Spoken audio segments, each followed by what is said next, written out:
Shields up, Armbreakers. Reworking here coming at you with another video. Welcome back to Monster Hunter World Iceborne, and today I'm going to be bringing you another one of my builds. This time around it is going to be a Charge Blade build, and I know that right now probably a lot of you are looking for a build around that light bowgun that we got last night from the Horizon Zero Dawn crossover event. But to be quite honest, I just don't think that light bowgun is going to be super relevant until we get the final version of it. And also, I just don't care that much about light bowguns or heavy bowguns. It's just not really my kind of weapon. Like, I crafted it just for the sake of having it because it's an event weapon. But other than that, I'm not exactly sure when I'll be using it. But if I do come up with a build for it, I'll be sure to let you guys know. So some of you might be wondering now, so why are you going back to the Charge Blade at this point? And it's like, in Monster Hunter World, Charge Blade ended up being my most played weapon out of all. Right now in Iceborne, naturally, that is the Gunlance. But like I said previously, I've done pretty much most of the stuff there is to do with the Gunlance, and there really isn't a lot of stuff that I can experiment with, and that's one of the things that I love doing, experimenting. Been doing a lot of experimentation with the Sword and Shield, and now I've turned my attention back to one of my old favorites, the Charge Blade. So, for this particular build, we're going to be using the Ruinous Devastation. Now, there's a couple of reasons why I went with the Ruinous Devastation, but the primary reason is because I didn't want it to go for a Master's Touch build, so I went for a weapon that has a lot of natural white sharpness, so I don't have to worry about sharpening my weapon as much. There's also the fact that when it comes to Charge Blades, and even just most other weapons in the game right now, one of the best weapons that you can possibly get is Gold Rathian, which means a lot of people are running around with Gold Rathian Charge Blades. Speaking of which, Gold Rathian Charge Blade, straight up one of the best Charge Blades in the game, if not the best Charge Blade in the game, because it's just so damn good. Which means that probably most Charge Blade builds will end up using that specific weapon, and that means that if everyone is using a poison weapon, it makes the group less efficient. So I just figured, you know, let's try to do something a little bit different. And also, there's the fact that I really like the new Nergigante Charge Blade, because the old one had the broomstick look to it. And I guess that there's a lot of people that actually liked the broomstick look. I wasn't one of them, okay? I never liked the way that Charge Blade looked. If I could, I would have modified it back in the day to look as the previous version before you get the broomstick mode. I prefer this one 1,000 times over. I know it's not as original, but yeah, no broomsticks for me. Thank you very much. If you like the broomstick, good on you.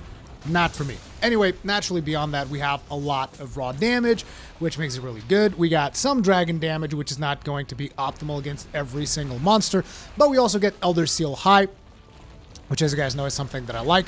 We got Impact Phials, which means you can use this Charge Blade against any monster you want. And this is also going to be a pretty comfy build overall, so I think you guys will be happy with it if you like just, you know, if you like having a weapon that you can use on a lot of encounters instead of like super specializing for this one thing, which is its own thing. But personally, I like not stopping, like especially if you go into the Guiding Lands and you're just killing monsters. I'm like, oh, I have to go back, change my element, do all this. With this weapon, you don't got to do that. Now, when it comes to augmentations, I only have health regen because if you guys have been following my live streams, you know that I'm potentially one of the most unlucky players when it comes to getting Great Spirit Vein gems.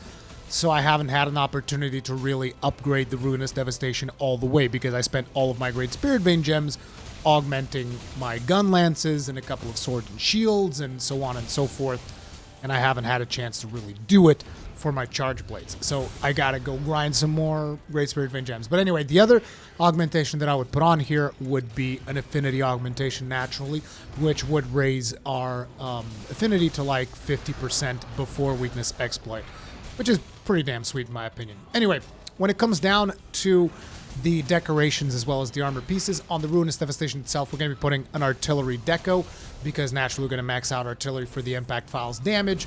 We're not going to be getting it to level 5 in this particular build because, you know, that's one of the things that I complained about in the Gunlances, which is every Gunlance build that I do needs to have maximum artillery, and I just got a little bit tired of that. So then on the head, we got the Golden Headdress Beta with an Artillery Jewel +4, which maxes out our artillery at level 3, as well as an Expert Deco. Then we got the Golden Loon Mail Beta, because we're going to be going for Divine Blessing Secret, because here's the thing. As a player that doesn't really get that many Great Spirit Vein gems, that means I don't really get to upgrade my armor as much as I would like, which means that some of the monsters still hit pretty friggin' hard, and therefore having Divine Blessing helps out a lot.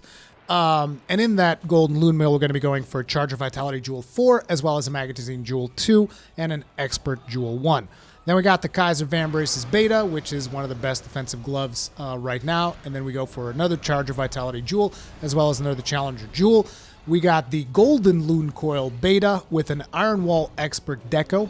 That Iron Wall is so that you can do guard points more often without getting staggered. And even though I'm extremely rusty with my guard points, particularly with some of the new monsters, having that Iron Wall in there, from my experience, just one Iron Wall makes a massive amount of difference. This is my opinion. Feel free to disagree in the comment sections, but just that one Iron Wall makes a world of difference when it comes to guard pointing on a lot of monsters.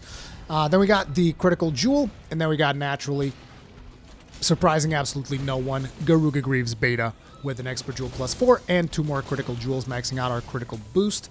We wrap the whole build out with a Challenger Charm level 4, and then we have a Rocksteady Mantle and a Temporal Mantle. You can swap mantles around if you want to. Like I always say, if you're fighting like a Teostra, you want to bring your Fire Resistance Mantle.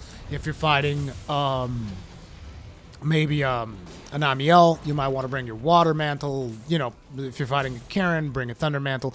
You guys know the deal when it comes to mantles by now. I shouldn't have to tell you guys all about that stuff. When it comes to the finalized build, you're going to be looking at Critical Eye level 7, Agitator level 5, Divine Blessing level 5, Critical Boost level 3, Weakness Exploit level 3, Artillery level 3, Health Boost level 2, Focus level 2, Heat Guard level 1, and I know that probably in this video you'll see me drink a cold potion despite the fact that I have Heat Guard. This is because I very rarely get to have the Kaiser Van Braces on my Gun Lances set, and I've played so much Gun Lance that I just tend to forget that I have Heat Guard when I'm playing other weapons. But anyway, yeah, we got Heat Guard Capacity Boost, we have level 1 Guard, and we got level 2 Tool Specialist whenever we have a mantle up, so that it refreshes the other mantle a little bit faster. You can feel free to swap that. I know that a lot of people have said, oh, Tool Specialist is not the best thing ever, but, you know, what am I going to put in there? Divine Blessing, which I already have 5 of, and the rest of the set doesn't make that much sense. So there's other things that you can put on there, but personally I'll just go with Tool Specialist.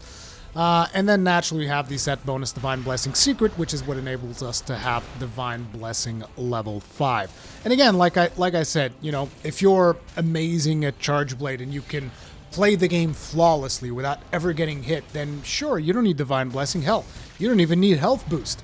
You know, you don't even need any of those skills, so just go ahead and do whatever you feel like doing with the game at that point.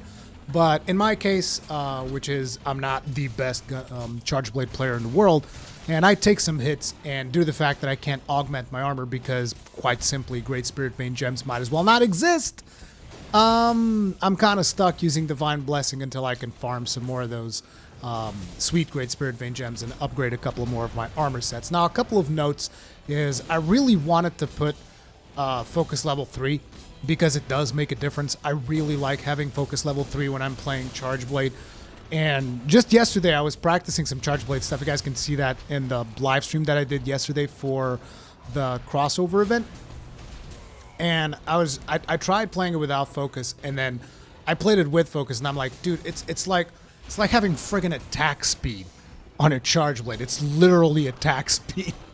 Like, I really don't understand how there's still people who are like, I don't need Focus on Charge Blade.